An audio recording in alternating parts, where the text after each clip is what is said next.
நம்ம முத்துப்பாண்டியும் முனியுமாவும் கல்யாணம் பண்ணி அழகான வாழ்க்கையை வாழ்ந்துட்டு இருக்காங்க. ஆனா அவங்க 2 பேரும் அந்த அளவுக்கு பணக்காரங்க கிடையாது. ஏதோ ஒரு நார்மலான ஒரு லைஃப்ல லீட் பண்ணிட்டு இருக்காங்க.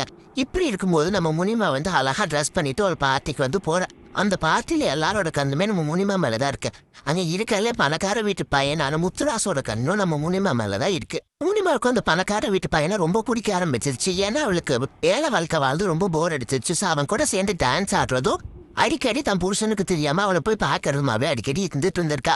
இந்த விஷயம் அரசல் புருஷல முத்துப்பாண்டி காதலவில அன்னைக்கு நைட் இதை விட சாக்கிங் நியூஸா நம்ம முனிமா நைட்டோட நைட்டா போட்டி படுக்க எல்லாம் கட்டிட்டு வீட்டை விட்டு வெளியில போறத நம்ம முத்துப்பாண்டி பார்த்துருவா. ஸோ அதனால அவன் என்ன பண்றா அப்படின்னு சொல்லிட்டு லெட்டர் எழுதி வச்சுட்டு அந்த வீட்டை விட்டே வெளியில போயிடுறான். ஆனா நம்ம முனிமா நம்பி போன முத்துராசம் என்ன பண்றா, அங்க வேற ஒரு அழகான பொண்ணோட சிரிச்சு சிரிச்சு பேசினான்.